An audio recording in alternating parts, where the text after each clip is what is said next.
Hello and welcome to the sixth episode of the Henry George Daily Devotional.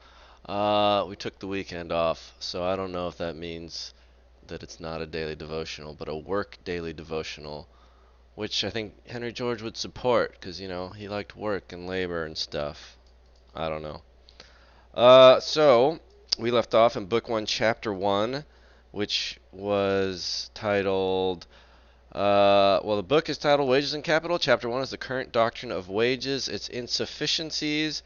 Henry George is telling us that wages are not taken from a pool of capital originally collected by somebody, but that there is another explanation.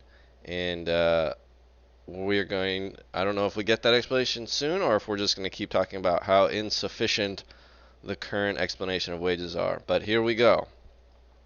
In short, all the teachings of the current political economy in the widest and most important part of its domain are based more or less directly upon the assumption that labor is maintained and paid out of existing capital before the product which constitutes the ultimate object is secured.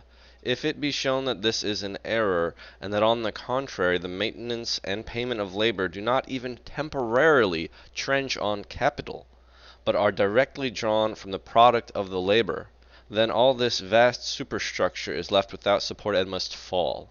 And so likewise must fall the vulgar theories which also have their base in the belief that the sum of to be distributed in wages is a fixed one, the individual shares in which must necessarily be decreased by an increase in the number of laborers. The difference between the current theory and the one I advance is, in fact, similar to that between the mercantile theory of international exchanges and that with which Adam Smith supplanted it. Between the theory that commerce is the exchange of commodities for money and the theory that it is the exchange of commodities for commodities, there may seem no real difference when it is remembered that the adherents of the mercantile theory did not assume that money had any other use than as it could be exchanged for commodities.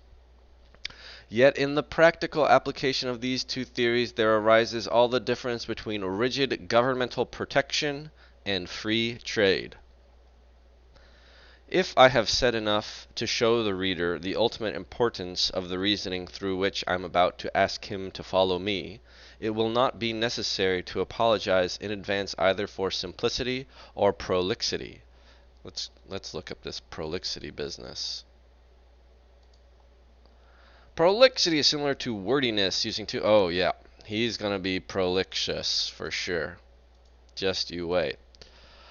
In arraigning a doctrine of such importance, a doctrine supported by such a weight of authority, it is necessary to be both clear and thorough. Were it not for this, I should be tempted to dismiss with a sentence the assumption that wages are drawn from capital. Yep, just skip all this. TLDR, wages are not drawn from capital. If you believe it, then you can skip ahead.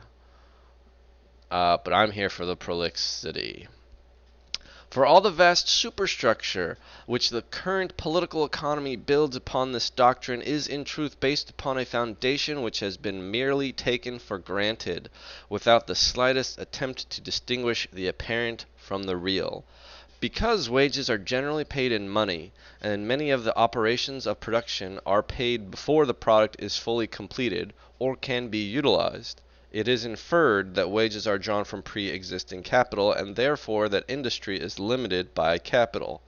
That is to say that labor cannot be employed until capital has been accumulated, and can only be employed to the extent that capital has been accumulated.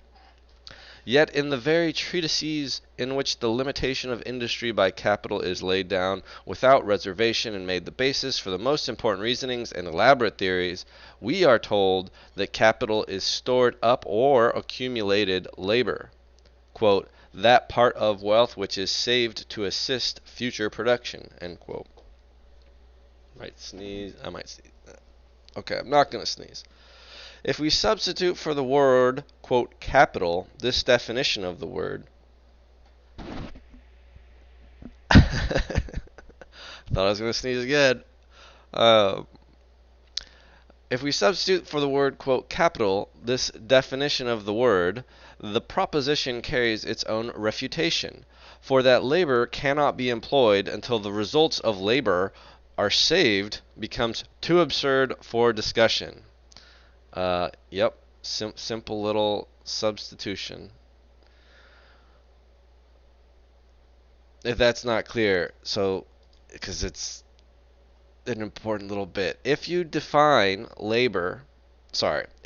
capital as the part of wealth which is saved to assist future production, and wealth is sort of like the result of labor, then you say that labor is paid, compensated by capital. You're saying labor is paid by the saved up labor, which if you can't pay your workers because you don't have any labor saved up, how do you save up any labor to begin with? I guess, I mean, you could argue that the first people just worked without any kind of reward until there was saved up labor. But where does that labor come? Where does that save? Like, yeah. I could have dismissed this all in a sentence and moved on, but we keep going. Should we, however, with this reductio ad absurdum, attempt to close the argument, we should probably be met with the explanation, not that the first laborers were supplied by Providence with the capital necessary to set them to work, but that the proposition merely refers to a state of society in which production has become a complex operation. But the fundamental truth that in all economic reasoning must be firmly grasped and never let go is that society in its most highly developed form is but an elaboration of society in its rudest beginnings, and that principles obvious in the simpler relations of men are merely disguised and not abrogated or reversed by the more intricate relations that result from the division of labor and the use of complex tools and methods. I think that sentence is a big deal. I think a lot of economic thought falls into this pit hole of observing the complexity of human society and interactions and desires and capabilities, and finding all these crazy little patterns and examples of people doing weird things and having weird effects, and they conclude that we have to have equally complex and weird rules to govern such a society. When it's remarkable in lots of game design, some very simple systems and simple rule sets can result in all kinds of complexity, and it's hard to look at anything that people do and not find a bunch of subtlety and complexity, at least to my mind. So I don't know, maybe I'm just trying to say that the midwit meme applies to economics. Like, the simple man says, hey, we should all share the land. The smart guys say, like, oh, but look at all these really crazy ways people do this and that. And they say we have to do fancy things. And then the enlightened Georgist says, no, the land is shared by all. I don't know. All right, I'll keep going a little bit longer.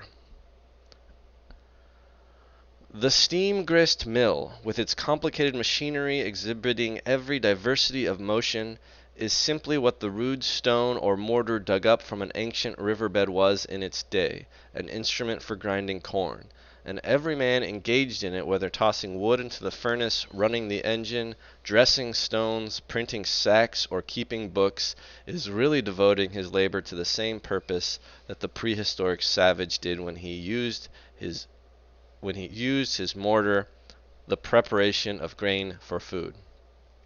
And so, if we reduce to their lowest terms all the complex operations of modern production, we see that each individual who takes part in this infinitely subdivided and intricate network of production and exchange is really doing what the primeval man did when he climbed the trees for fruit or followed the receding tide for shellfish, endeavoring to obtain from nature by the exertion of his powers the satisfaction of his desires.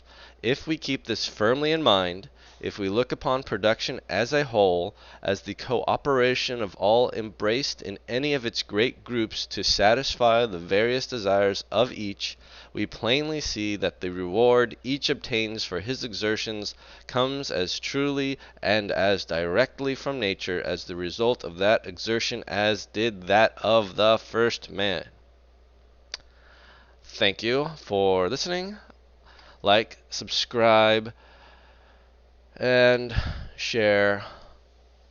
Just like you share the land, share the link. Bye bye.